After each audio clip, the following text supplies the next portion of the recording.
Et on poursuit cette journée d'échange autour de l'alchimie de la transformation. On a parlé d'entreprise et de territoire ce matin, on a parlé également d'innovation et aujourd'hui, bien maintenant, on va parler de culture et rayonnement territorial.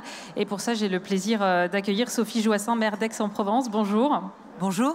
À vos côtés, eh bien Christophe Aubat, directeur régional de Culture Espace, spécialiste de la valorisation des musées, des centres d'art, créateur, producteur d'expositions muséales et immersives, entre autres, et administrateur de l'hôtel Caumont Centre d'Art. Bonjour. Bonjour. En face de vous, Vianney d'Alençon, président et créateur du Rocher Mistral, un parc de loisirs et de spectacles organisé autour du château de la Barbennes. Bonjour. Bonjour.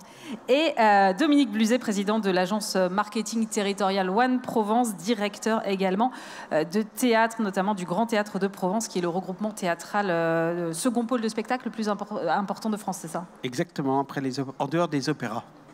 En dehors des opéras. Je vais commencer par vous, Dominique Bluzet. Moi, je me demandais, vu que vous êtes à la tête de l'agence marketing One Provence, quel lien est-ce que vous faites entre culture et attractivité d'un territoire? On vit sur un territoire, et je pourrais parler d'Aix, mais de l'ensemble, où la culture, ça a été une des manières de construire une attractivité. Il y a très très longtemps, quand je suis arrivé à Aix-en-Provence, il y avait un panneau à l'entrée de la ville, tout rouillé, sur lequel il y avait écrit « Aix, ville d'eau, ville d'art ». Et un journaliste m'avait demandé quel était mon rêve pour Aix. J'avais dit « moins d'eau, plus d'art ». Et bien 30 ans après, c'est une réalité. Aix, c'est la ville de 150 000 habitants en France qui s'est le plus développée culturellement depuis 20 ans. Quand vous regardez ce qu'il y a sur ce territoire, vous vous dites, il y a des tas de gens qui viennent à Aix parce qu'il y a le festival d'art lyrique, parce qu'il y a le festival de Pâques, parce qu'il y a la Roque d'Enterron, parce qu'il y a des tas de choses. Comme il y a des tas de gens qui viennent à Marseille, parce qu'il y a une créativité à d'autres endroits, notamment je pense au spectacle urbain, etc., qui est étonnante. Mais quand vous regardez le panthéon de ce territoire, tous les gens qui sont nés, qui ont grandi sur ce territoire d'Aix et de Marseille, vous apercevez que c'est un bottin mondain. Parmi les plus grands artistes sont nés ici. Est-ce que vous savez qu'Aix-en-Provence, il y a 3 des plus grands peintres français qui sont enterrés, Cézanne, Picasso et Masson, qui au milieu du 19e siècle, dans la même classe, sur le même banc, il y avait Cézanne et Zola assis côte à côte. Qu'à Marseille, au lycée Thiers, il y avait Marcel Pagnol et Albert Cohen assis côte à côte, et que Marseille a donné au monde 3 des plus grands chorégraphes, qui sont Marius Petipa, Maurice Béjart et Roland Petit. Si on faisait un panthéon de tous les gens dans le domaine de la science, dans le domaine de l'environnement, dans le domaine de la médecine, dans le domaine de l'entreprise, dans le domaine des arts, qui ont grandi sur ce territoire. Il y a plusieurs des plus grands auteurs du monde. Et Aix a été la seule ville en France où il y a eu 2 prix Goncourt vivants, qui étaient Edmond de Charleroux et Paul Constant. Donc vous voyez, ce territoire, c'est pas un territoire de musée, c'est pas un territoire du passé, c'est un théâtre de musée, c'est pas une ville-musée. Je m'excuse. Et c'est un territoire de créativité, c'est un territoire de passion, c'est un territoire de feu sacré, et c'est un territoire qui compte sur la culture, parmi d'autres choses, pour rendre le territoire plus attractif.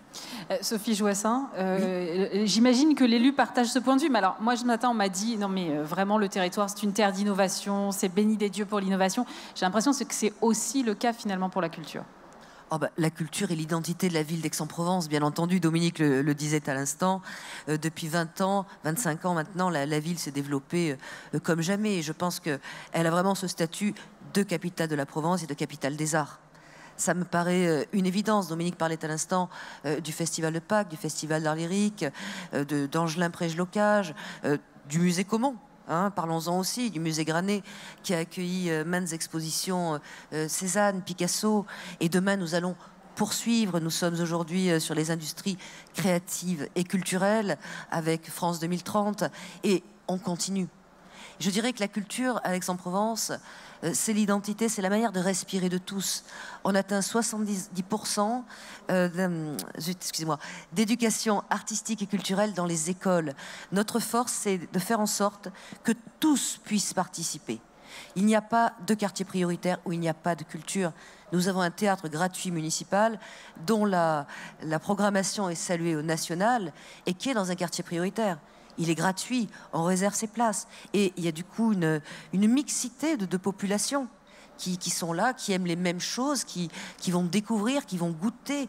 Et ça, c'est très important. C'est aussi une occupation de l'espace public. Dominique disait tout à l'heure, ce n'est pas une ville-musée. Non, ce n'est surtout pas une ville de vieilles pierres. C'est une ville qui respire. Et la culture est sa respiration. Et heureusement, parce que sinon ça n'aurait pas été possible, la culture n'est très loin d'être hostile à l'économie, et je dirais même qu'elle la nourrit. Vous savez que pour 1 euro d'investi dans le spectacle vivant, ce sont 6 euros de retombées économiques sur le territoire. Pour 1 euro investi dans le patrimoine, c'est la Fondation de France qui le disait il y a quelques jours, ce sont 21 euros de retombées. La culture est d'abord la vie, tout simplement, la vie et le souffle.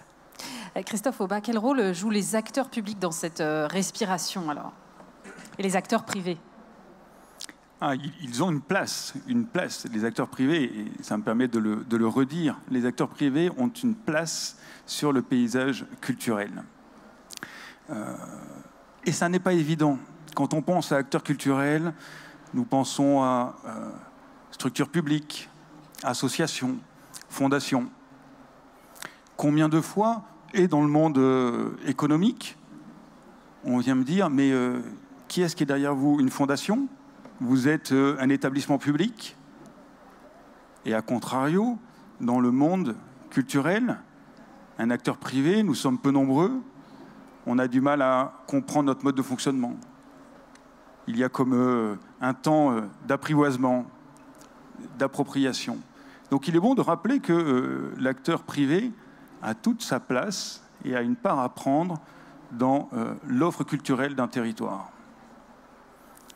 De quelle manière? Multiples. D'abord dans la sauvegarde, dans la restauration de notre patrimoine architectural. L'acteur privé a cette capacité à restaurer, à redonner une vocation à un site patrimonial tout en respectant, tout en valorisant son histoire, notre histoire, donc travaille par là à transmettre ce patrimoine-là, et également le faire vivre avec de nouvelles vocations actuelles. L'acteur privé a cette capacité également à acquérir des savoir-faire consolidés pluridisciplinaires. Aujourd'hui, le grand public, le visiteur, a besoin de vivre des expériences globales. Il va venir écouter une performance musicale. Il va venir parcourir une exposition muséale. Mais à côté de ça, il y a une multitude d'offres complémentaires qui vont l'accompagner, qui vont le faire voyager. Ça passe par les jardins, ça passe par des expériences immersives, ça passe par de la restauration. En cela, l'acteur privé a cette capacité-là, a cette capacité à mettre des moyens, et on l'évoquait tout à l'heure, à prendre des risques pour des projets culturels de grande envergure. Et puis l'acteur privé, c'est ce souci de l'innovation, pas l'innovation pour l'innovation, mais pour pouvoir mettre l'outil de demain au service de la valorisation de notre patrimoine, de l'expression artistique, de la médiation culturelle. Pour toutes ces choses-là, l'acteur privé a sa place et a un rôle complémentaire des autres structures, qu'elles soient publiques ou associatives. Vianney d'Alençon, vous êtes initialement un industriel et vous vous êtes lancé dans justement ces activités autour du patrimoine, autour de la culture. Qu'est-ce qui vous a motivé et dans quelle mesure finalement l'économie peut se mettre au service de la conservation du patrimoine? Alors vous savez, on a 30% du patrimoine français qui est voué à disparaître. Ça, c'est à peu près 30%. Voilà, dans les prochaines décennies. Donc il y a un enjeu assez fort. Il y a Nicolas Sarkozy, tout à l'heure, a dit quelque chose de très intéressant. Il a dit on a besoin d'unité, on a besoin de se rassembler, mais comment et où? On a, sur l'ensemble du territoire français, et particulièrement dans notre région, un patrimoine architectural extraordinaire. Aix en est un exemple merveilleux.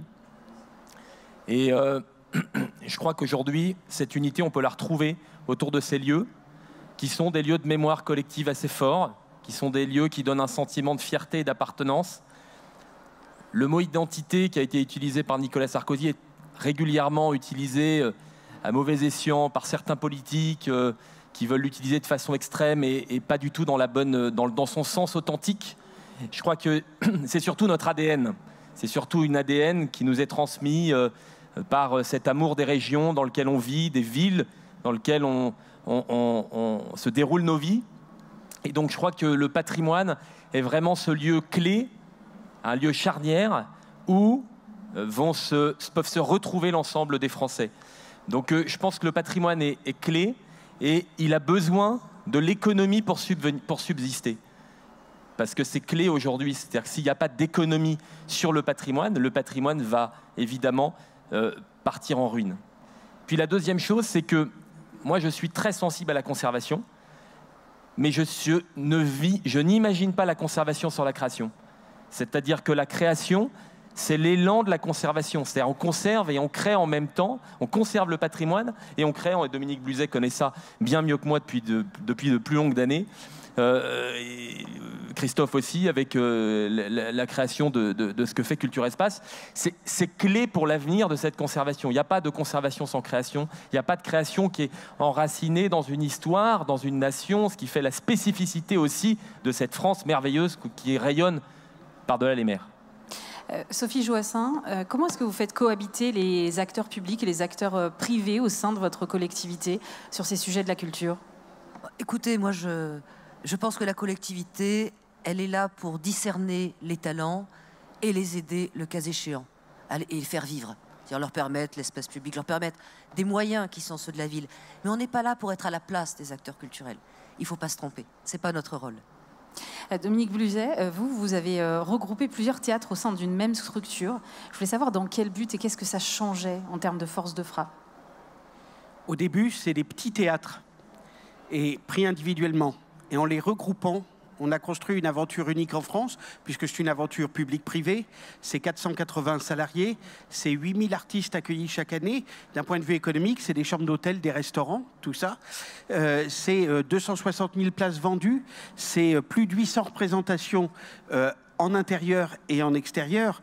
Mais c'est surtout que ça participe à un récit, Nicolas Sarkozy le disait tout à l'heure, sur la fierté. Moi, je crois que c'est très important en matière d'attractivité d'un territoire de se dire que c'est très bien d'aller raconter un territoire à des Chinois, des Néo-Zélandais, des Américains, etc. Mais il faut d'abord le raconter aux propres habitants de ce territoire. Si on veut plus qu'il y ait de grève de taxi quand le pape arrive, si on veut plus que la ville soit aussi sale, je parle pour Marseille, si on veut, il faut raconter une fierté à ce territoire et donner aux gens envie de penser que dans leur territoire, il y a des héros.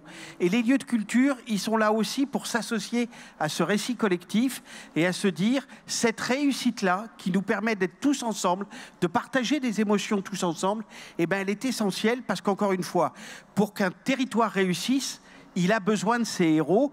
Et quand on travaille à la fois à Aix et à Marseille, on peut s'apercevoir la différence qu'il y a entre ces deux villes. Comment une ville est fière de ce qu'elle est, de son histoire, etc., c'est Aix-en-Provence.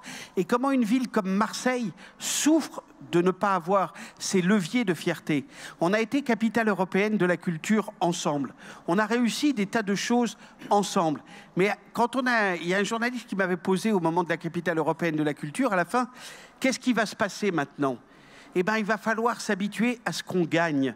Parce qu'on a tellement échoué qu'on a perdu l'habitude de gagner et d'avoir la fierté de la victoire. La culture, le combat, l'identité de ça, pouvoir marcher la tête haute parce qu'on se dit on est sur un territoire rare. Alors ça, c'est un endroit où la culture est aujourd'hui un des éléments moteurs de l'attractivité d'un territoire. Christophe Aubat, vous avez l'impression de contribuer à ce discours narratif qui vient d'être décrit par Dominique Bluzet? Oui, tout à fait. En mettant en plus le visiteur au cœur de cette narration. Comme j'aime mal dire, avec un petit peu de raccourci, chaque visiteur est un petit mécène de l'offre culturelle que nous proposons à l'Hôtel de Caumont. Alors, c'est un peu raccourci, j'en conviens. Néanmoins, et je reviens sur la spécificité de l'acteur privé, nous ne bénéficions pas de subventions publiques pour produire nos grands événements culturels. Et donc, c'est bien essentiellement, quasi exclusivement, la contribution d'entrée de chaque visiteur qui va nous permettre de programmer des expositions, des événements culturels audacieux travailler à cette narration.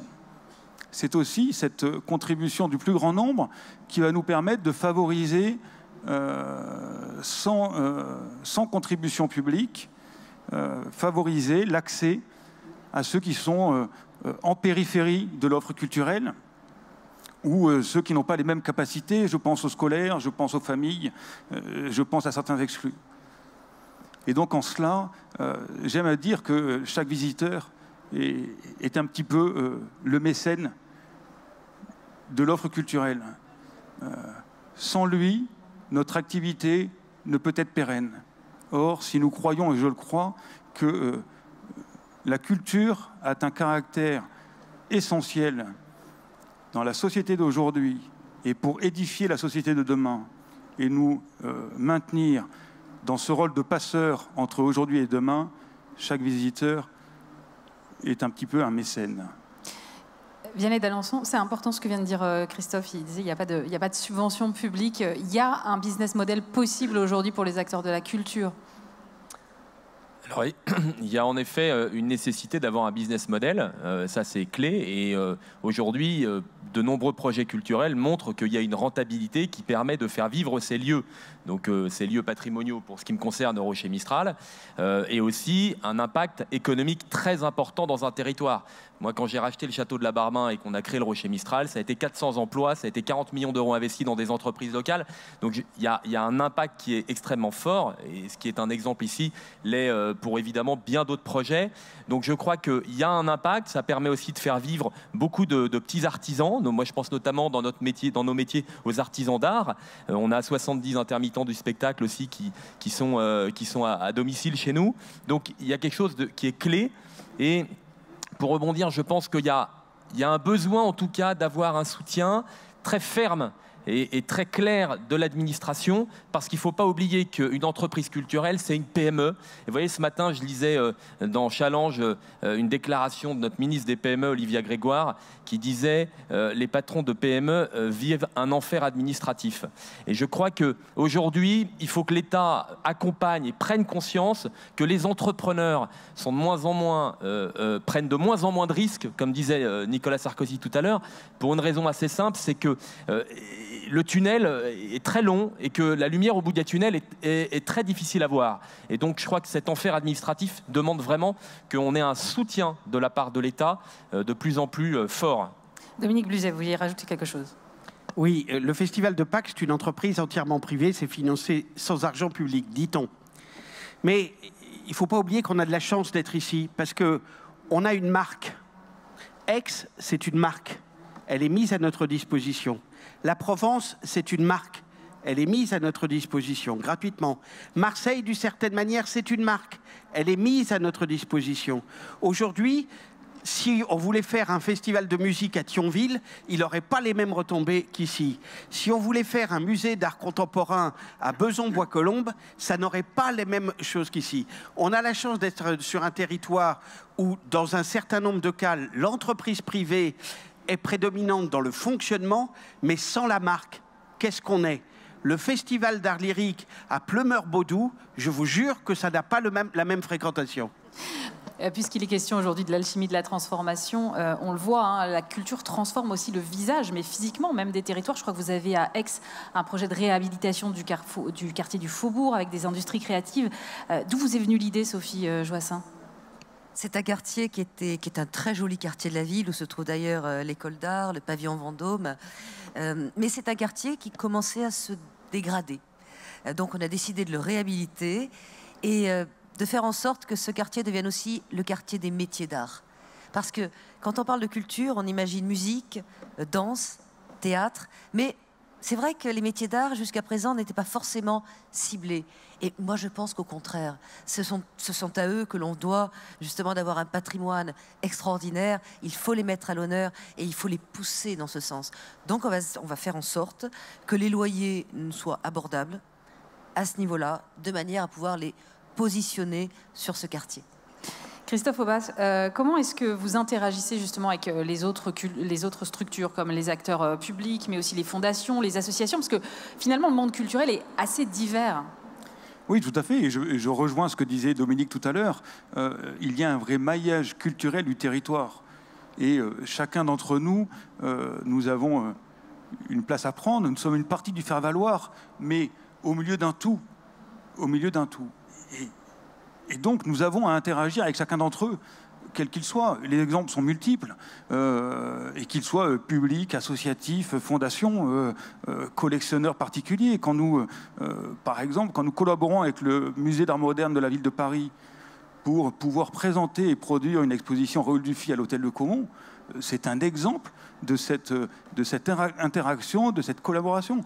Plus proche de nous, dans le temps et dans l'espace, quand le musée Contini de Marseille, par des prêts, contribue à l'exposition Max Ernst, que nous présentions encore il y a quelques semaines en arrière à l'Hôtel de Caumont. C'est une interaction sur des projets collectifs.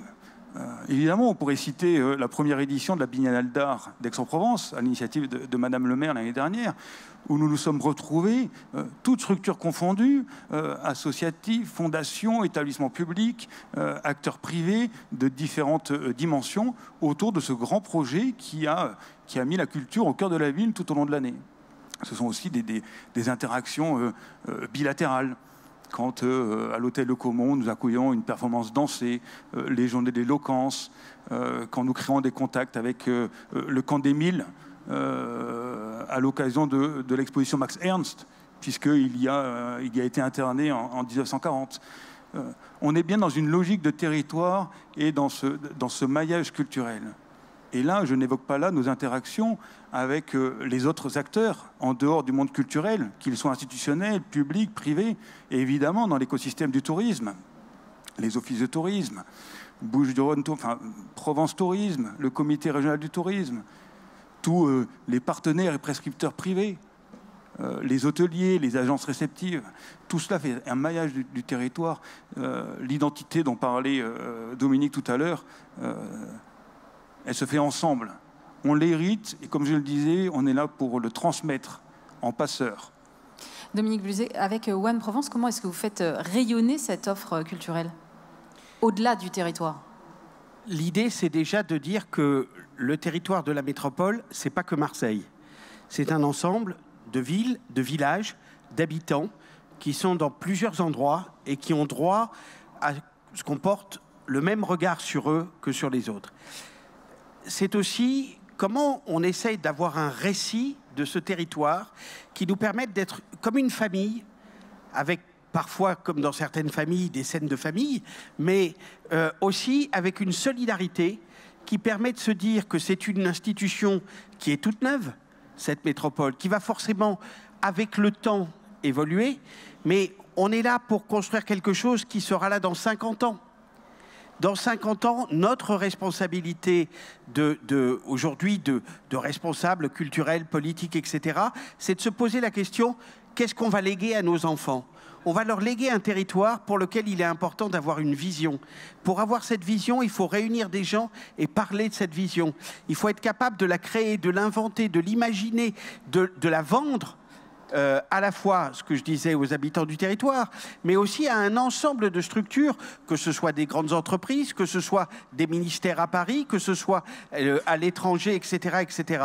On est sur un territoire où il y a Provence Promotion, où il y a Provence Tourisme. One Provence, c'est pas quelque chose qui vient les chapeauter.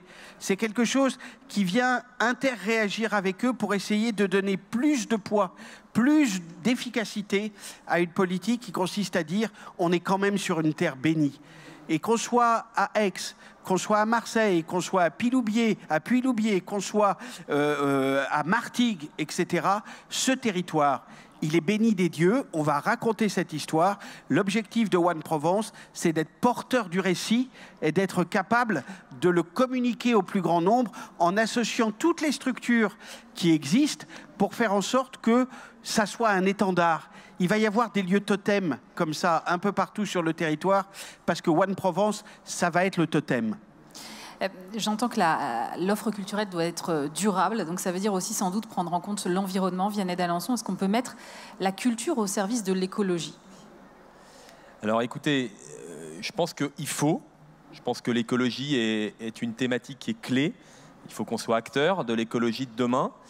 Et vous voyez, nous, on on est dans un département, les Bouches-du-Rhône, où il y a une très forte artificialisation des terres agricoles. Et nous, on a travaillé sur de la mise en place d'une exploitation agricole par une société commerciale. Vous voyez, c'est quelque chose de très fort. Donc, on a réimplanté du lavandin grosso, en ce moment de la vigne et de l'olivier. On a réimplanté 200 ruches pour créer une exploitation apicole à travers une société commerciale, parce qu'en fait, on pense que la transmission par la culture, elle passe aussi par la transmission par l'agriculture. Elle passe à un engagement en faveur de l'environnement. Et au Rocher Mistral, les 500 hectares qu'on a autour, on les valorise à travers des actions avec des acteurs associatifs comme la LPO et tant d'autres, mais aussi à travers des actions vraiment in situ pour mettre en valeur l'environnement. Donc je pense que les entreprises sont appelées évidemment à s'engager, l'entreprise dans le secteur de la culture aussi, à s'engager en faveur de l'environnement, en sortant l'idéologie de l'environnement, parce que ça me semble absolument nécessaire, et en s'intéressant vraiment à la nature en tant que telle, parce qu'elle est belle, elle nous entoure. Ce patrimoine naturel, il est extraordinaire, donc il faut qu'on le mette en avant, et en Provence, il est fabuleux. Sophie Joissin, je vous ai entendu bondir. Oui, on peut allier les deux. Bien sûr, et d'ailleurs sur un territoire plus vaste qu'Aix-en-Provence ou la métropole ou le département, sur la région. Tout simplement, le budget est de 67 millions d'euros, et il faut savoir que si il n'y a pas un volet environnemental, écologique ou énergétique accompagnant une demande de subvention, il n'y a pas de subvention. Sur le monde de la culture, ça veut dire travailler évidemment sur le transport, la décarbonation à divers niveaux, les circuits courts, et ça marche. Ça marche très très bien, d'autant plus il y a certains secteurs d'industrie créative et culturelle, notamment évidemment numérique, qui sont extrêmement proches justement de la recherche, du domaine de la recherche scientifique concernant ces transitions, et je pense qu'aujourd'hui cela vient colorer d'une certaine manière l'ensemble de ce qui est fait. La culture souhaite être vertueuse sur ce plan-là, c'est une évidence. Et nos collectivités nous y poussent. Je voudrais qu'on termine sur le grand événement qui se profile pour la ville d'Aix, qui est Cézanne 2025. C'est un énorme budget, 11 millions d'euros. J'imagine que c'est un engagement énorme de la part de collectivités comme la vôtre. Qu'est-ce que vous attendez d'un événement comme celui-là? Écoutez, nous sommes en train de réhabiliter la Bastide où Cézanne a vécu très jeune, où il a créé ses premières œuvres, et puis certaines très significatives. Le parc sera totalement remis à l'identique, et il s'agit d'offrir aux visiteurs un parcours entre la Bastide du peintre, l'atelier du peintre, qui lui aussi est restauré, et le motif, c'est-à-dire les carrières de Bibémus, le motif principal. Je pense que Cézanne est chez lui, Cézanne est profondément avec soi. Quelle était la phrase qui était la sienne? C'est foutu, si on est né ici, on n'en part plus. Et je crois que, oui, c'est son mot de la fin sur Aix-en-Provence. Merci beaucoup pour ce mot de la fin, Sophie Joissin. Je rappelle que vous êtes la maire d'Aix-en-Provence, Dominique Bluzet, président de l'agence One Provence, Christophe Aubat, directeur régional de Culture Espace, et Vianney d'Alençon, président et créateur de Rocher Mistral. On va maintenant marquer une pause. On vous donne rendez-vous tout à l'heure à 13h45 avec l'interview de Philippe Corsia, un message qui vous sera adressé par le ministre de l'économie Bruno Le Maire, et puis le grand plateau de l'après-midi avec cette question: transformer la France, est-ce encore possible? À tout à l'heure.